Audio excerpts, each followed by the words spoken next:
The city of Athens is joining calls opposing a plan to dispose of nuclear waste in Pike County. Plus, one of Donald Trump's accusers is running for office. And in sports, the Ohio men's basketball team looks to grab win number 10. Newswatch starts right now.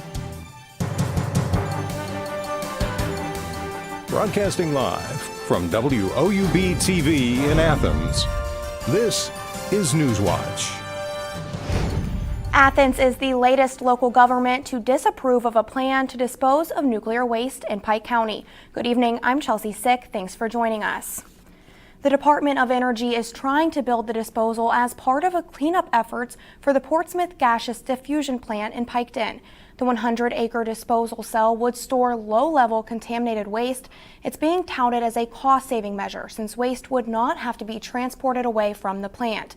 Athens Mayor Steve Patterson signed a resolution opposing the plan this afternoon. He also expressed his concerns with how the plant could impact the local water supply. You know, you start impacting communities' water supplies in a negative way, and it has these ripple effects that it takes so long to overcome and correct, and in some cases it's not correctable. Chillicothe City Council and Jackson City Schools have also expressed opposition to the construction of the disposal site. A Rockbridge man is under arrest after admitting to sexually assaulting a juvenile. Hocking County Sheriff's Department deputies responded to a report of sexual assault involving a 4-year-old victim early yesterday morning, according to a Facebook post on their page. The suspect, a friend of the victim's family, admitted to sexually assaulting the juvenile during an interview with deputies. 50-year-old Rockbridge resident David P. Weber Jr. is charged with rape and gross sexual imposition.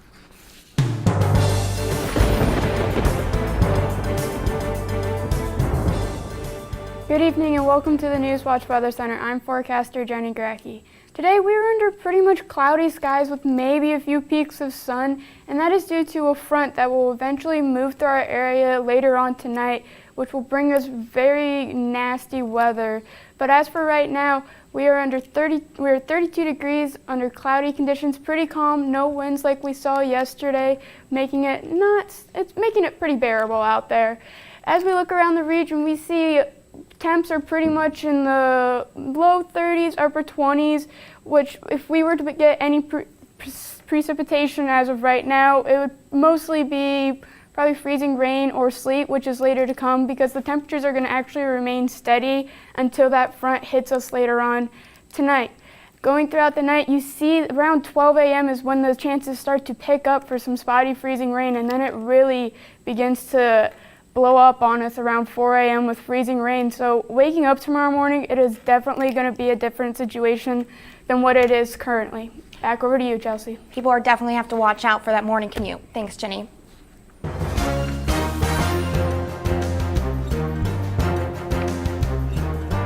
An Ohio woman who accused President Donald Trump of sexual misconduct is running for office. 35-year-old Rachel Crooks filed petitions to run for Ohio's 88th State House District yesterday. Crooks is one of at least 15 women to have made allegations against Trump. She says that Trump kissed her on the mouth without her consent in 2005 while she was working as a receptionist in Trump Tower. President Trump has denied all allegations from his accusers. A mother's Instagram photo of her son caught the attention of federal authorities. An investigation involving officials in 2 states led to her arrest. Tracy Carlos has the story. A picture posted on social media. So alarming that a tip about the disturbing image was sent to the National Center for Missing and Exploited Children. Investigators in Virginia traced it back here to Cleveland, and that's when the Internet Crimes Against Children Task Force got involved. A prepubescent minor male child bound around the wrists, the ankles, and the mouth with duct tape. In this case, we believe that either someone at Instagram saw the image themselves, or more likely one of her 23,000 followers on Instagram saw the image and then reported it to Instagram directly. The tip came in Wednesday afternoon, and by Wednesday evening, police officers with the Cuyahoga County Metropolitan Housing Authority and ICAC task force members converged here to the apartment of a mother and her young son. ICAC Commander Dave Fratteri told me the little boy is okay. Nothing online is a joke. Nothing online is, meant to be funny when it involves children being abused or sexually exploited. The 21-year-old mother was arrested and appeared in Cleveland Municipal Court on Friday. This paperwork shows that the case was dismissed at the request of the county prosecutor, so we are not using her name. But I'm told that does not mean this case is over. In fact, the investigation is just beginning. We obviously want to follow through on every case we can until, we reach a resolution on it. And, we want to make sure above all that the child in this case is safe and taken care of going forward, but we also want to make sure if there's punishment that needs to be handed out, that it's handed out accordingly. Instagram is also investigating the incident, and that was Tracy Carlos reporting. Inspectors are investigating after a coal miner was killed at an underground mine early this morning. The West Virginia Office of Miners Health, Safety and Training says the incident happened at Wolf Run Mining's LLC's Sentinel Mine in Barber County. The office says Leonard Griffith was working a continuous mining machine when he was struck by a block of coal which came loose from either the wall or ceiling. Griffith was an electrician at the mine. The Ohio Supreme Court made two big decisions about abortion clinics in Cleveland and Toledo today. Preterm of Cleveland was suing over abortion-related restrictions in the state's 2013 budget bill. Justices said Preterm did not demonstrate added administrative and caseload burdens because of the bill. Separately, they ruled 5-2 that the Ohio Department of Health acted within its rights when it decided to shut down Toledo's last abortion clinic, Capital Care of Toledo, in 2014. New restrictions and falling abortion rates have prompted clinic closures statewide. And a proposed amendment to restrict abortion rights in West Virginia is moving forward. The Senate Judiciary Committee approved the resolution.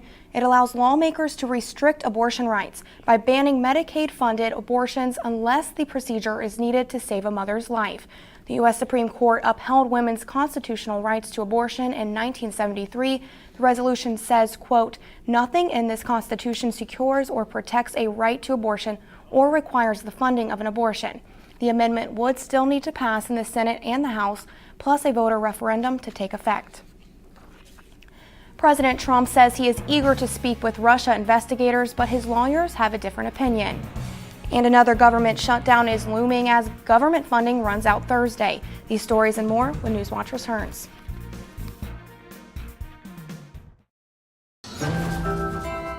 We are here for the same reason, although I suspect we hope for different results. You know what they say, yeah, the wicked get no rest. I do not admire you for this. Looking at my heart, in a place, It's always sex, isn't it? got so much to lose, Full love. so much to prove. For judgment. We are not amused. God. Trouble on my left, trouble on my right. I've been facing trouble on my side. This is how you'll be a man. Are you becoming squeamish? Oh, God, your mother's here. The lesbians. They're getting married. You're having a great time. God, don't let me lose Yes. my mind.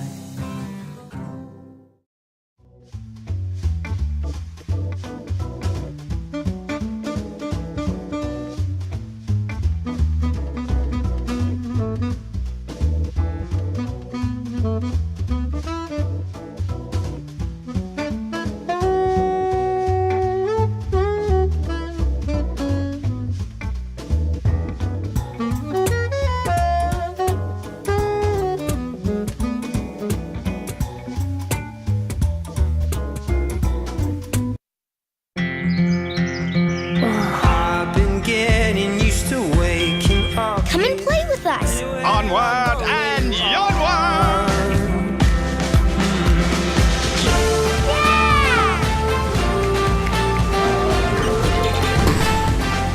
Good ideas open up a whole new world of possibilities. The more you know about history, the more you know about yourself. The sky is the limit. Where I go, there you are.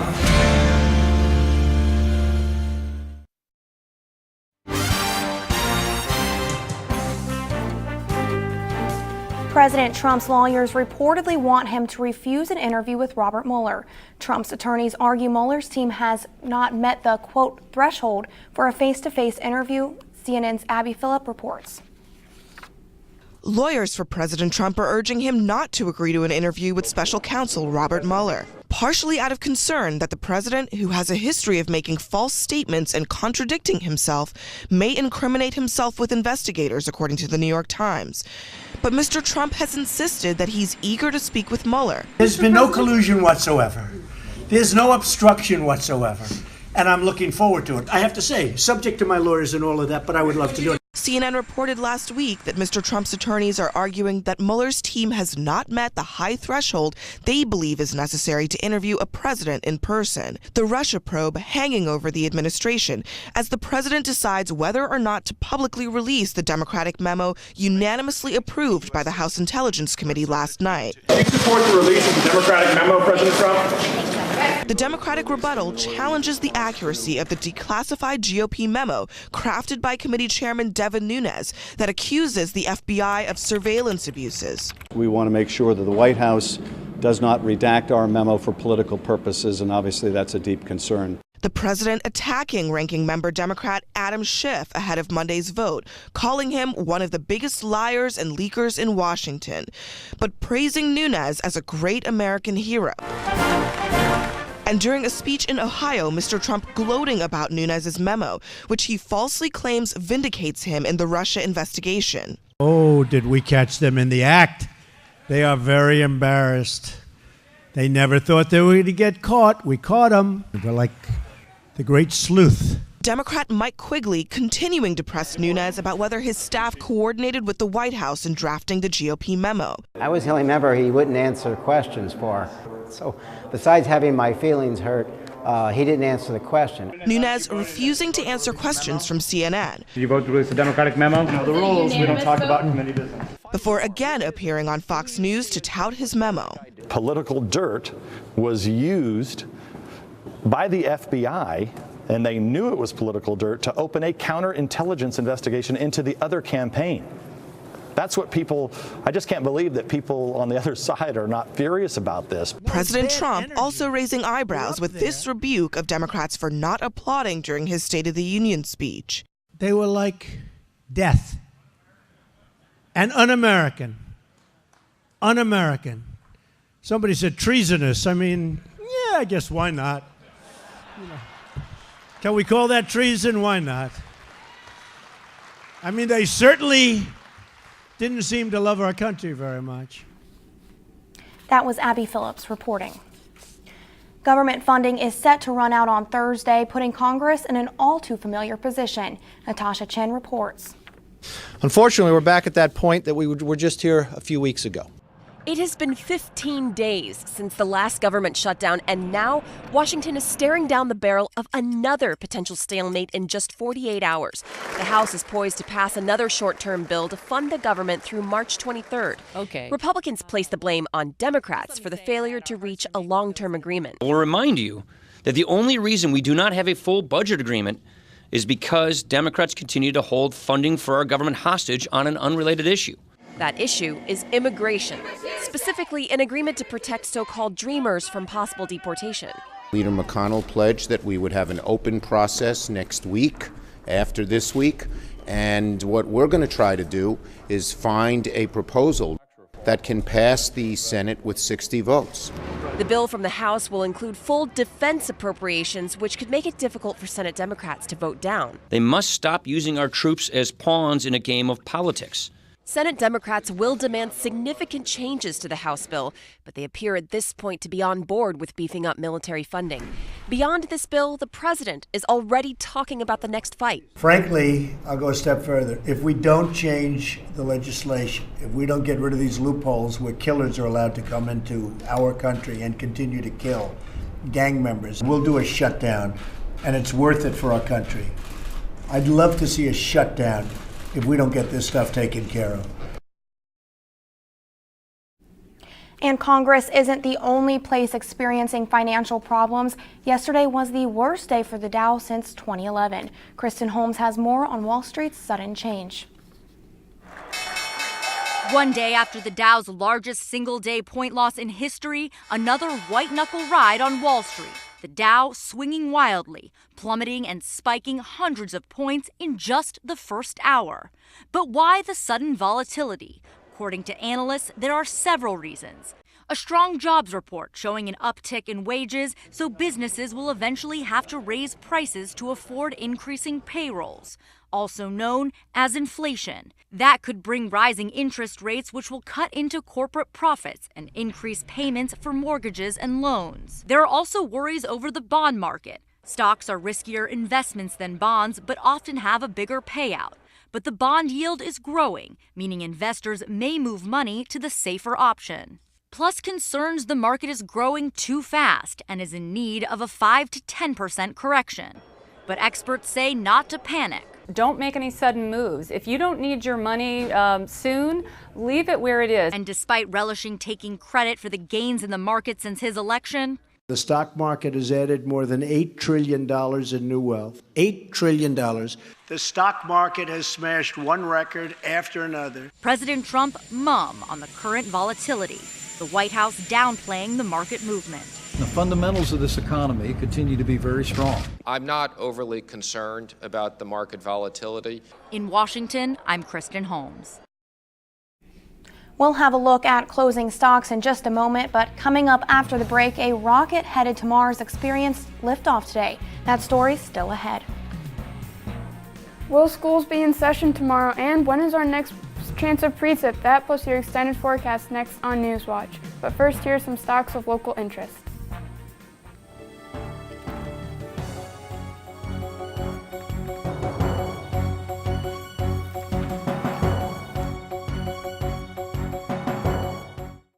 I don't mind saying it. Now you look like an astronaut. My dream is to walk on the moon. 2, 1. Look at this place.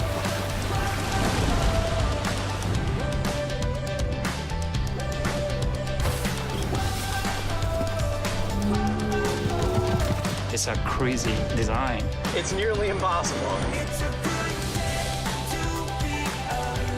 What is the next step toward furthering our presence in the cosmos?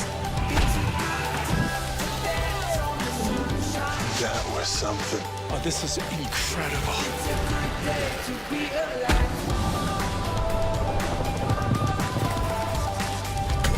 Very, very scary. Reality is always more unbelievable than anything you could have imagined. We're literally on the cutting edge. Unreal.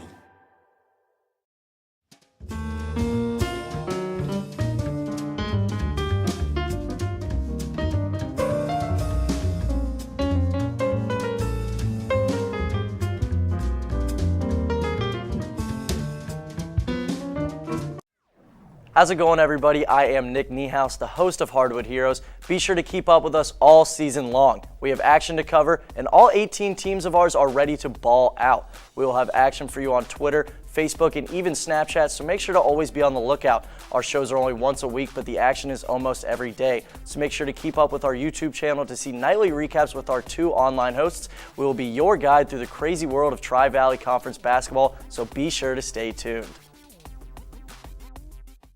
Hi, I'm Hari Srinivasan from the PBS NewsHour. And I'm Mark Brewer from WOUB. Join me on PBS NewsHour and PBS NewsHour Weekend for the latest news and analysis of the issues that matter most to you. Weeknights at 7 p.m. and Sundays at 5 right here on WOUB Public Media.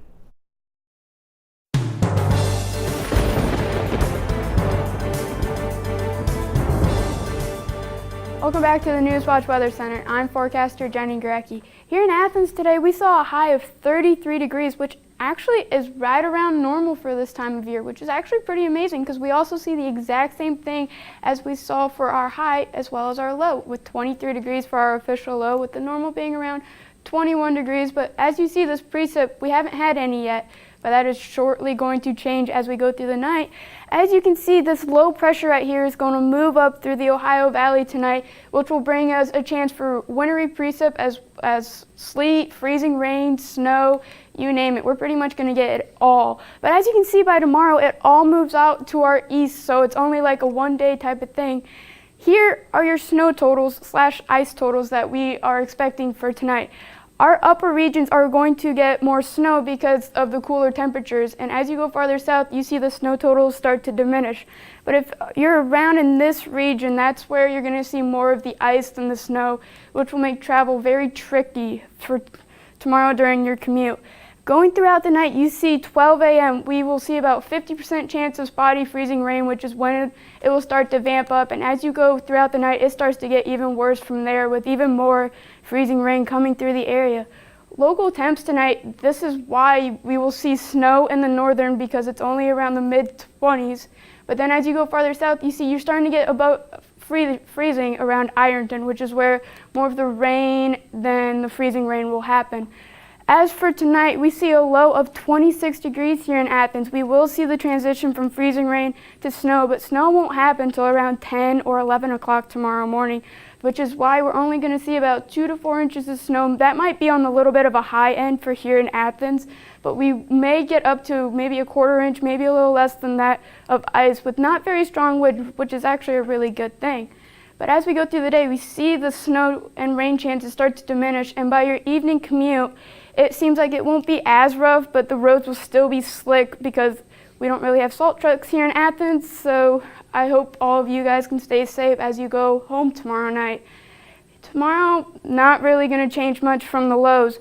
We will get up to around the mid to upper 30s for here in Athens. It will become cloudy late, I promise. The rain won't be for the entire day, or else that would just be absolutely horrendous. With winds out of northwest at 5 to 10 miles an hour.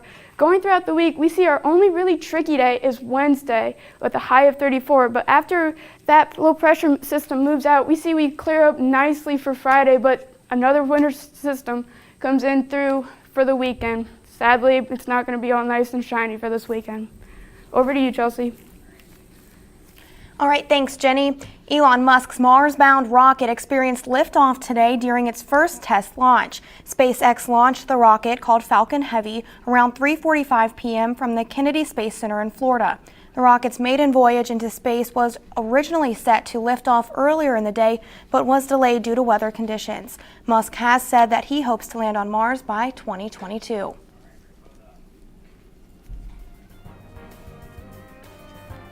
Good evening, everyone. I'm Joseph Payton. Tonight in sports, we'll discuss Ohio women's golf kicking off their spring season. And hey, we will also discuss Ohio men's basketball's date with the Akron Zips tonight inside the Convo. Those two stories and more coming up next on Newswatch. And stay tuned to WOUB. Here's a look at what's coming up tonight on your public television station.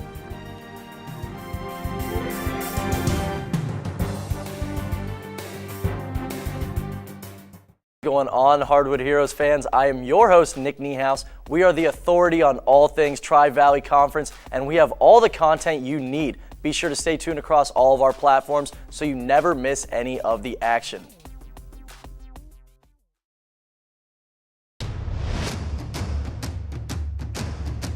I can't feel my face anymore.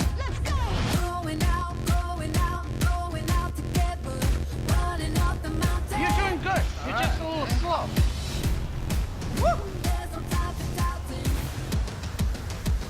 Welcome to madness. I'm expecting the unexpected. The chicken feet really put me in a foul mood.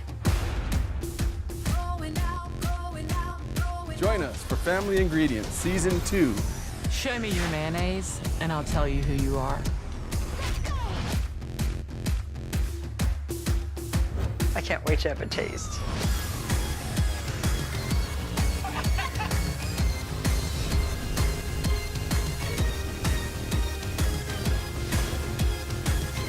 Now that's crispy.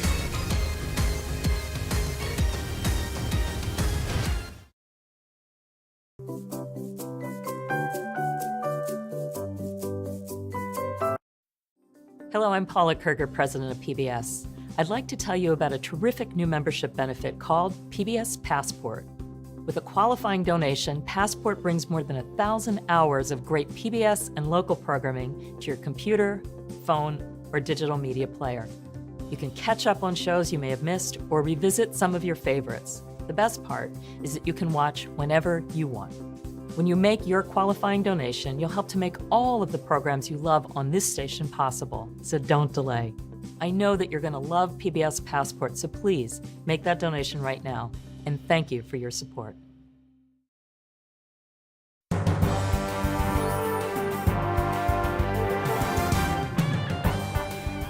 Welcome back. I'm Joseph Payton. Yesterday, the Ohio women's golf team opened up their spring season at Bowling Green. Action kicked off in the 2018 Mid-American Match Play Challenge yesterday morning. They started off their day against Dayton, where the match finished with both teams all squared away at even. Later in the day, Ohio fell at the hands of Florida Gulf Coast 4-1-0 in the quarterfinal round. Earlier today, the Bobcats wrapped up competition against 8th-seeded UNC Asheville. Now, moving from the links to the hardwood. Tonight, the Ohio men's basketball team will go after win number 10 on the season. The Akron Zips enter the roundhouse on Richland tonight as a bottom feeder in the MAC East alongside Ohio.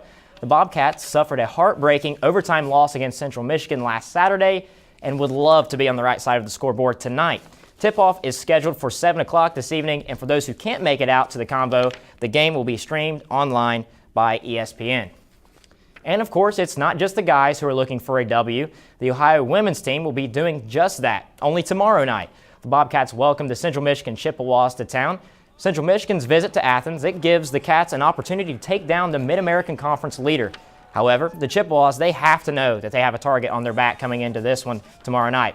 This is one you won't want to miss. Combo Lou, he says basketball 30, but tip-off is officially set for 7 p.m. Now let's check out the high school basketball world. Last night, Megs welcomed the Nelsonville York Lady Buckeyes, and it came down to the wire. With 20 seconds left, Nelsonville York senior guard Jesse Addis scored the go-ahead bucket, a putback off the rebound there to give the Lady Buckeyes a 52-51 victory. Trailing by 2 going into the fourth quarter, Addis also helped her team rally back by dropping 11 of her total 18 points in that final period. The Lady Buckeyes now improved to 8-3 in conference play and will host Alexander on Thursday night. And speaking of Alexander, 2 other TVC Ohio rivals were also at it last night. In the alley, at Alexander High School, the Lady Spartans put the hammer down on Athens 67-28. McKenna Rice led the charge for the Lady Spartans, dropping in a nice 17 points. But really, the whole team shot well from the floor. Alexander shot 55% from the field as a team. The Lady Spartans improved to 14-6 on the year and traveled to Nelsonville York on Thursday night to take on the Lady Buckeyes. Now moving to the professional game now. Ohio's team, the Cleveland Cavaliers, are set to play the Orlando Magic. The Cavs are coming off a 3-point win against the Miami Heat and have won 3 of their last 5 games. Now, despite recent success, though, the Cavs are still trying to right the ship as they've lost 12 of their last 18 games. Tonight's game tips off just after our newscast here at 7 p.m. in Orlando at the Amway Center. And on the ice, 2 teams who are looking to end losing streaks. The Washington Capitals visit Columbus and enter Nationwide Arena to take on the Blue Jackets. The Capitals have lost 2 in a row, and the Blue Jackets have lost 3 in a row, so you got to think something's got to give tonight. Puck drops tonight at 7. We'll see who can get out of the L column there. I'm Joseph Payton. That's it for sports. Back over to you, Chelsea. All right, thanks, Joseph. Scientists found an ancient spider species with a tail. It was preserved in amber in Myanmar. The creature looks like a spider with a tail from another creature attached to it. Scientists say it is not a spider, but a relative from around Southeast Asia. There is no way to tell if it was venomous because the 4 specimens did not have fangs large enough to examine. Let's take a look at final weather. Well, my apologies, there are actually salt trucks in Athens, and I bet they will absolutely be completely busy tomorrow morning as we do see a very big ice storm that will come into this region tomorrow. But we should clear out as we go throughout the next week with a potential storm system coming in for the next weekend. So I'm sorry, Chelsea, but it looks like it's not really going to be all that great this coming weekend. All right, thanks, Jenny, and that does it for our broadcast this evening. Thanks for joining us. Stay tuned for the PBS NewsHour coming up next. Good night.